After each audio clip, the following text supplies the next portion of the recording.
আপুনি প্ৰাৰ্থনা কৰিলে ইতিহাস কৰিলে প্ৰেম কৰিলে খুৰৰ কথা মই কৈছো তাৰপিছত কৈছে বিহু কি বিহু আনন্দিয়া বিহু বিনন্দিয়া বিহুৰে মৌ মিঠা মাত যে বিহুটি ইউনিভাৰ্সেল বুলি কৈছে বিহুৰে মৌ মিঠা মাত বিহুৰ বা লাগি বিহুৱা ককাইও দেওধুনি লাগিছে গাত যেতিয়া বিহুৰ দেওধুনি গাত লাগি যায় তেতিয়া কিন্তু কোনেও ক'ব নোৱাৰে তাক গিন জাক কৰিব আৰম্ভ কৰি কেনেকৈ নাচিব কোনেও ক'ব নোৱাৰে নাচিব তাৰপিছত আশীৰ্বাদ আছে বিহুত এটা বাটিত নহৰু এটা বাটিত এটা বাটিত খুতৰা শাক সেইটো সুৰ লগাই গাব নোৱাৰি নেকি পাৰি ছাৰ মই ছাৰ অলপ পিছতে সুৰ লগাই আছো আৰু ইটো কথা মই কৈ লৈছো বিহুৱে মানুহক ডেকা কৰি দি আছে মোক যদি মৃত্যুৰ আগমুহূৰ্তটো সোধে যে আপুনি শ্মশান যাত্ৰালৈ যাব খোজে আপুনি কোনটো বিহুগীত গাব সেইটো বিহুগীত মই কৈছো আপুনি কি মৃত্যুৰ আগমুহূৰ্তটো যিটো বিহুগীত গাব সেইটো আপুনি গাই শুনাব মই বিহুগীতটো এনে কথাৰে কম পাছত গাই শুনাম সুৰেৰে গাই শুনাম অমৰাৰ লাগিলে চেকা সমনীয়া অমৰাৰ লাগিলে চেকা বাহিৰে দেখি মোক বুঢ়া নুবুলিবি ভিতৰি গোটেইটো ডেকা সেইটো ছাৰ এতিয়া আপুনি এইটো সুৰ লগাই গাব লাগিব এই অমৰাৰ লাগিলে চেকা সমনীয়া অমৰাৰ লাগিলে চেকা এই বাহিৰে দেখি মোক বুঢ়া নুবুলিবি এই বাহিৰে দেখি মোক বুঢ়া নুবুলিবি ভিতৰি গোটেইটো ডেকা আচ্ছা হয় কি মাজতে মই এষাৰ কথা কম মই বিহুগীত নিজে পঢ়িছো গাবতো নাজানো শুনি ভাল পাওঁ বিহুগীতত অকল প্ৰাৰ্থনা ইতিহাস প্ৰেমেই নাই মানে সেই সময়ৰ চহা নিৰক্ষৰ কবিৰ কল্পনাত প্ৰকৃতি ইমান অপৰূপ সুন্দৰ ৰূপত ফুটি উঠিছিলে চৰাই বিষয়ে অজস্ৰ মাছৰ বিষয়ে আছে চৰাই হালধীয়া পাখি বিনন্দিয়া খুটি খাই অৰণ্যৰ টোপ দিনৰ দিনটো এবাৰ নেদেখিলে পেটতো নালাগে ভোক আকৌ কৈছে যে মাছক লৈ গৈছে চৰাইক লৈ গৈছে ছাৰ আপুনি কিবা এটা ক'ব খুজিছিল নহয় সেইটোৱে ক'ব খুজিছোঁ যে বিহুগীতত প্ৰকৃতিৰ যিটো ছবি ফুটি উঠিছে সেইটোৱে যে আমাৰ যিবিলাকে বিহুগীত সৃষ্টি কৰিছিলে বা আমাৰ শ বছৰ আগৰ যিবোৰ চহা নিৰক্ষৰ অসমীয়া তেওঁলোকো কিমান কবিত্বময় প্ৰাণ আছিলে কবি প্ৰাণ আছিলে সেইটো বুজাবৰ কাৰণে মই তেনেকুৱা দুখাৰমান বিহুগীত শুনিব খুজিছোঁ য'ত প্ৰকৃতিৰ ছবি ফুটি উঠিছে ছাৰ তেখেতসকল নিৰক্ষৰটো হয় কথাটো কিন্তু তেখেতসকল পণ্ডিত আছিলে মই কেতিয়াবা কিনোবা সভাত কৈছো যদি আজি গোটেই অসমখন কৃষি প্ৰধান হ'লতেন তেতিয়া কিন্তু হোমেন বৰগোহাঁই ছাৰে ঢকুৱাখানাত হাল বাই থাকিলেহেঁতেন হীৰেণ গোহাঁইও হাল বাই থাকিলেহেঁতেন আৰু আটাইতকৈ শ্ৰেষ্ঠ বিহু নাম বা লোককথা বা লোক গদ্য যিমানখিনি ওলালেহেঁতেন কাৰণ এতিয়াতো ইয়াত কোনো স্কুল কলেজ নাই তেতিয়া হোমেন বৰগোহাঁই ছাৰৰ মুখৰ পৰা মাজতে আপুনি যোৱাৰ আগতে যিহেতু আপুনি মোক অলপমান কথাটো ক'বলৈ বাধ্য কৰিলে মই এইখিনিতে এটা কথা কয় নিৰক্ষৰৰ কথাটো 1952 চনত ভাৰতৰ সৰ্বপ্ৰথম সাধাৰণ নিৰ্বাচন হ'ল কেবা কোটি মানুহে ভোটদাতা হৈ ভোট দিব তেতিয়া বাহিৰৰ পণ্ডিতসকলৰ মাজত দেশে বিদেশে আলোচনা হ'ল যে ইমান নিৰক্ষৰ মানুহবোৰে ভোট দি এটা গণতান্ত্ৰিক চৰকাৰ সৃষ্টি কৰিব গঢ়ি তুলিব এইটো কেনেকৈ সম্ভৱ তেতিয়া আমাৰ বিজয়লক্ষ্মী পণ্ডিত আছিলে জাতিসংঘৰ সভানেত্ৰী তেওঁকেই সুধিলে যে মাডাম এইটো সম্ভৱ হ'বনে বেছিভাগ মানুহেতো নিৰক্ষৰ তেওঁলোকৰ পক্ষে ভাবি চিন্তি ভোট দিয়াটো সম্ভৱ হ'বনে তেতিয়া আপুনি কোৱা কথাটোৱেই মোক মনত পেলাই দিলে বিজয়লক্ষ্মী পণ্ডিতে ক'লে যে আপোনালোকে যিটো অৰ্থত ভাৰতৰ মানুহক নিৰক্ষৰ বুলি ভাবিছে সেই অৰ্থত নিৰক্ষৰ এটা অৰ্থতে তেওঁলোকে আখৰ লিখিব নাজানে কিন্তু নিৰক্ষৰ আৰু অশিক্ষিত একে বস্তু নহয় ভাৰতৰ মানুহ নিৰক্ষৰ কিন্তু শিক্ষিত কাৰণ 5000 বছৰীয়া সভ্যতাৰ যিটো বাতাবৰণ মহাভাৰত ৰামায়ণ পুৰাণ কুৰাণ সব মিলি তেওঁলোকে আকাশে বতাহে যিটো বস্তু সংগ্ৰহ কৰি থাকে তেওঁলোকৰ পুৰুষানুক্ৰমে যিটো শ্ৰুতি বেদৰ যিটো শ্ৰুতি আছিলে শ্ৰুতি পৰম্পৰা অনুযায়ী তেওঁলোকে যিটো জ্ঞান আহৰণ কৰে সেইটোৱে প্ৰতিজন ভাৰতীয়কে এজন জ্ঞানী শিক্ষিত মানুহ কৰি তুলিছে সেইকাৰণে আপুনি যে ক'লে যে নিৰক্ষৰ হ'ব পাৰে তাৰ অৰ্থ এইটো নহয় যে তেওঁৰ কল্পনা শক্তি নাই বা তেওঁৰ জ্ঞান নাই কৰ্মখিনি গোটেইখিনি আছিলে তে পথাৰত হাল বাই আছে তেওঁটো পণ্ডিত তেওঁটো সৃষ্টিকৰ্মটো আছেই চোকা মানুহ স্কুল কলেজ থকা হ'লে পঢ়িবলৈ পোৱা হ'লে তেওঁ ষ্টেণ্ড কৰিলেহেঁতেন বা ডক্টৰ বা ইঞ্জিনিয়াৰ হ'লহেঁতেন তেওঁ বোকাখিনি দেখিছে তেওঁ কৈছে হায় বোকাৰে গৰৈ মাছ বোকাতে ঘূৰিলে ঐ ওপৰত তুৰিলে মনৰে কথাষাৰ মনতে ঘূৰিলে ঐ হায় ক'বলৈ নাপালো লগ ফুটি কৰা গো ছাৰ তাৰপিছত ছাৰ ফুটি এটা কৰি দিছে ইমান ডাঙৰ ফণ্টাবৰ কথা ক'লে তুমি এষাৰমান বিহুগীত গাব পাৰিবানে তুমি নাৰায়ণপুৰৰ এষাৰ বিহুগীত মোক গাই শুনাব লাগিব নাই মই এটা কথা ঠিক মই গাম কিন্তু মই সেইটো আপোনাৰ লগত অকলে গাম এতিয়া লাখ লাখ মানুহে চাই আছে টিভি সুইচ অফ কৰি দিব যদি মই ইয়াত বিহুগীত গাম আৰু একেধৰণৰ নিচিনা ব্যক্তিৰ আগত মই বিহুগীত গোৱাৰ ছাৰ এতিয়া মই সুধিম নে আপুনি নিজে আৰু কিবা উলিয়াব মতা মোহৰ বেজাৰ ছাৰ মাগিব বেছি দিওঁ কেতিয়াবা তাৰমানে টকুনডাল ওপৰত তুলি দিওঁ মই ছাৰ ক'ব নোৱাৰো বিহুত ছাৰ হায় মতা মোহৰ বেজাৰত মাইকী মহ বেচিলো টকুনডাল তুলিলো চাঙত তোমাৰ এখন তাপত ঘৰ বাৰী এৰিলো সোমালো কোনো বা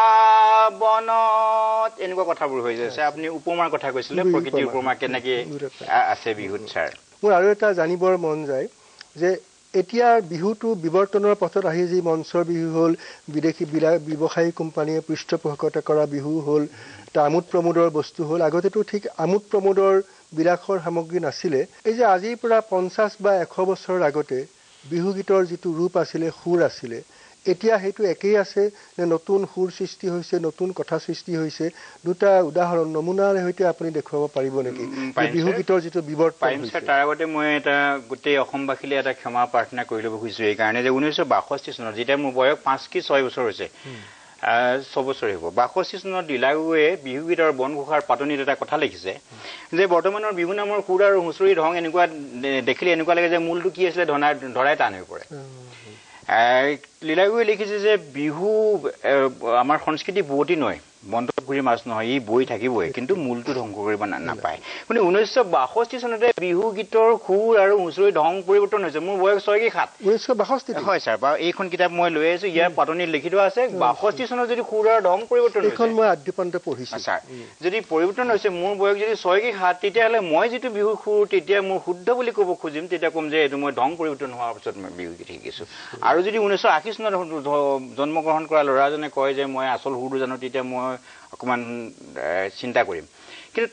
তাৰ মাজতে মই অলপ ধনাত্মকভাৱে কথা এটা কওঁ 1962 চনত যদি মই চীনা যুদ্ধৰ সময়ৰ মোৰ ঠিক মনত আছে সেই সময়ত যদি মই বিহু নাম শুনিছো কাৰোবাৰ পৰা তেতিয়া মই যদি 60 বছৰ মানুহৰ পৰা শুনিছো তেতিয়াহ'লে সেইটো 1901 চনৰ বিহু নাম হ'ব পাৰে বা 1910 চনৰ বিহু নাম হ'ব পাৰে তাৰ আগৰো হ'ব পাৰে সেই সময়ত কেনেকুৱা ধৰণৰ বিহু নাম শুনিছিলো বা কি ধৰণৰ সুৰ আছিলে তেতিয়া চুটি আছিলে কথাবোৰ চুটি চুটি খেৰৰ বেচা ঘন প্ৰেমদা কিনো তোমাৰ মৰম কনো প্ৰেমদা এই চুটি খেৰৰ বেচা ঘন সৰু মাই কিনো তোমাৰ মৰম কনো ডাঙৰ মাই এই চুটি খেৰৰ বেচা ঘন জেঠা দেউ কিনো তোমাৰ মৰম কনো পেহী দেউ এনেকে জেঠা দেউ পেহী দেউ চব লৈ আপুনি যিখিনি এতিয়া বিহুগীত গালে ছাৰে যিখিনি কথা আপোনাক সুধিছে তাৰমানে আমি এইটো কথা ক'ব পাৰো নেকি আজিৰ দিনত যে বিৱৰ্তন হৈছে সঁচা কথা কিন্তু সময়ৰ লগে লগে আজিৰ যিটো ধাপত বিহুগীত আহি উপনীত হৈছে ই মানে সময় সাপেক্ষই একেদিনে হোৱা নাই কিন্তু বিৱৰ্তনটো যেতিয়া আমাৰ গাত লাগে ইভলিউশন যেতিয়া আমাৰ গাত নালাগে সেই ইভলিউশন বিৱৰ্তন যেতিয়া আমাৰ গাত লাগি যায় বস্তুটো তাক আমি ইভলিউশন নবলো ছাৰ মই আপোনাক তাতে কি নহ'ব মই এই প্ৰসংগ শেষ কৰিব লাগিব মইতো বিহুটো মই বাৰে বাৰে বিৱৰ্তন শব্দটো কৈছো বিহুটো বিৱৰ্তন হ'বই ব্ৰিটিছ অহাৰ আগতেতো বিহুগীত আছিলে তেতিয়া চেনিমৰা বাগিচা নাছিলে জাহাজৰ ৰুকি নাছিলে গতিকে এতিয়া আজি 2012 চনত যিসকলে বিহু কৰিব তেওঁলোকে আজিৰ অভিজ্ঞতাৰে তাৰ প্ৰতিফলন ঘটিব কিন্তু আপুনি যিটো গুৰুত্বপূৰ্ণ কথা ক'লে যে লীলাগুৱে আক্ষেপ কৰিছিলে বিহুৰ বিৱৰ্তন হ'বই পৰিৱৰ্তন হ'বই তাৰ কিন্তু মূলটো অক্ষুণ্ণ থাকিব লাগিব তাক ৰক্ষা কৰিব লাগিব সেই কথাটো বুজাবলৈ আমাৰ আজিৰ বিহুত সেই যিটো আমাৰ বিহুগীতৰ মূল বস্তু যিটো সাৰ বস্তু সেইটো নষ্ট হৈছে নেকি যদি নষ্ট হৈছে আপুনি উদাহৰণ দি মোক বুজাওক এটা বিহু নাম বা বিহুগীত হাবিত জুই লাগিলে ভনী কুকু হাওই উৰিলে দৰিকে আছিলে চাই এইটো অকণমান সলনি হ'ব পাৰে সলনি হ'লে এনেকুৱা হ'ব পাৰে হাবিত জুই লাগিলে ভনী সেইটো একচেপ্টেবল সেইখিনিলৈকে আমি একচেপ্ট কৰিব পাৰোঁ আৰু এটা কথা যে আমাৰ এটা বিহু নাম বা বিহুগীত কোনটো তৰাই পোহৰ দিলে পোহৰ যেন নালাগে জনে পোহৰ নিদিয়ে মানে আনে মৰম দিলে মৰম যেন নালাগে তুমি মৰম নিদিয়া মানে সেইটো আমি কেনেকৈ গাইছো তৰাই পোহৰ দিলে পোহৰ যেন নালাগে যোনে পোহৰ নিদিয়ে যোনে পোহৰ নিদিয়ে মানে আনে মৰম দিলে মৰম যেন নালাগে তুমি মৰম কিন্তু সেই নামটো আমি যেতিয়া এনেকে শুনিলো তৰাই পোহৰ দিলে পোহৰ যেন নালাগে নহব সেইটো গ্ৰহণ কেতিয়াও নকৰো মই সেইটোকে ক'ব যে আজি বিহুৰ সুৰত আপুনি মূল বস্তুটোৰ কথা এইটো এটা খুব প্ৰাসংগিক কথা আৰু খুব গুৰুত্বপূৰ্ণ কথা বিহু গীতটো যদি আমি শ বছৰলৈ ৰক্ষা কৰিব খোজো তাত নতুন ভাৱ নতুন অভিজ্ঞতাৰ প্ৰতিফলন ঘটক আপত্তি নাই কিন্তু যিটো মূল সুৰ তাত যদি বিজতীয়া হিন্দী গীতৰ প্ৰভাৱ পৰে চিনেমাৰ গীতৰ প্ৰভাৱ পৰে পশ্চিমীয়া আফ্ৰিকাৰ সংগীতৰ প্ৰভাৱ পৰে সেইটো আৰু বিহু গীত হৈ নাথাকিব সেইটো কিন্তু কমিউনিটি জাতিৰ নিৰ্বাচনটো বৰ সাংঘাতিক স্যাৰ জাতিয়ে কাক গ্ৰহণ কৰিব লাগে কাক বৰ্জন কৰিব লাগে খুব ভালকে জানে কেতিয়াবা নিতুমনি মোৰ বৰ দুখ লাগে আপোনাৰ নিউজ লাইভতে গীত গাবলৈ আহি কোনোবাই কয় যে মই বিহু এটা গাওঁ বিহু বুলি কৈ দিলে মোৰ অন্তৰ বুকুখন মানে স্যাৰ মোৰ বুকুখন ফালি চিৰি যায় যে কলিয়া বৰতে মলিয়া পথাৰত হলিয়া মতা মোক বালো জাকৈয়া ছোৱালী যায় উকি মাৰি তুমি বুলি উলটি চালো এইটো যদি কোনোবাই বুলি কয় স্যাৰ মই বুজা নাই ডাঙৰ ডাঙৰ আৰ্টিষ্টে কয় যে মই বিহু এটা গাব খুজিছো মই সেই কথাটো বুজি নাপাওঁ কেনেকে ইংৰাজী আৰে বুলি মানে কেঁচা মাল স্যাৰ আমাৰ সময় শেষ হৈ গ'ল ইতিমধ্যে মই দুয়োজনৰ পৰা শেষত এটা বাক্যতে কথাটো জানিব বিচাৰিছো বহুতে কোৱা শুনো যে বিহু আজিৰ বিহুৱে স্বকীয়তা হেৰুৱাইছে স্যাৰ আপুনি ভাবেনে মইতো বাৰে বাৰে কৈছো সিদিনাখনো কৈছো যে মই আজিকালি এইটো মই কোনো বাৰে বাৰে কওঁ যে মই কোনো ভেলু জাজমেণ্ট দিয়া নাই আজিতো বেয়া অতীততো ভাল এইটো মই ক'ব খোজা নাই কিন্তু মই যিটো বিহুগীত শুনি শুনি অভ্যস্ত হৈছিলো মোৰ আজিৰ গানত এই যিবোৰ বিহুগীত বাজে সেইবোৰ বিহু যেন নালাগে বিহ যেন লাগে মোৰ এইটোকে মই ক'লো আৰু ডক্টৰ শইকীয়া আপুনি বিহুৱে যিটো পৰিবেশন শৈলী সেই আচল যিটো পৰিবেশন শৈলী আজি বিহু মঞ্চবিলাকত আমাৰ হুঁচৰি গাইছে আৰু তাৰ লগত অলপ মুকলি বিহু সংমিশ্ৰিত কৰি দিছে সেইটোত মই যদি ভালকে কওঁ যে সেই ডেকালৰসকলে আচল বিহু নামখিনিকে আনি আছে কম্পিটিশ্যনত যিখিনি গাইছে আচল ঢোলৰ ডাকিৰি কিটা গিগেন ডাওঁ ডাওঁ আচলখিনিকে আনিছে আচল বস্তুখিনি মঞ্চলৈ কিন্তু আনি আছে কিন্তু স্বকীয়তাটো হেৰুৱাইছে আমাৰ যিখিনি চিডি হৈছে কোনোবাই মোক বেয়া পালেও মই কৈছো এইটো কেতিয়াও গ্ৰহণযোগ্য হ'ব নোৱাৰে আৰু নিৰ্মণিক আৰু এটা কথা মই কৈছো যে আমাৰ জাতিয়ে নিৰ্বাচন কৰিব ভালকে জানে প্ৰথমে বনামো আই সৰস্বতী এইটো নিৰ্বাচিত হৈ আহিছে যুগে যুগে হ'ব চাগে চলাবৰ ডবুৰা কথাই নিৰ্বাচিত এইটো কোনেও পুৰণা বুলি ক'ব নোৱাৰে nobody can claim that this is raw বুলি ক'বলৈ যে দিগদাৰ হ'ব এই কিতাপখনৰ কথাখিনি যদি কোনোবাই বুলি কয় তেতিয়া আমি দুখ পাওঁ কিন্তু সেইটোহে কিন্তু আটাইতকৈ মাৰাত্মক কথা মই শেষত আপোনাক ইমান দূৰৰ পৰা আহি আপুনি আমাৰ এই অনুষ্ঠানত অংশগ্ৰহণ কৰাৰ বাবে শেষত অশেষ ধন্যবাদ জনাইছো স্যাৰ আমি ছাৰক মই এইটো কাৰণেহে ধন্যবাদ দিম যে মোক এটা খুব সাংঘাতিক আপোনালোকে মানে ভাবিব নোৱাৰা পৰিৱেশ দিলা আজি আৰু মই সঁচাকৈ বহুত কথা শিকিলো সেইটো কাৰণেহে মই আপোনালোক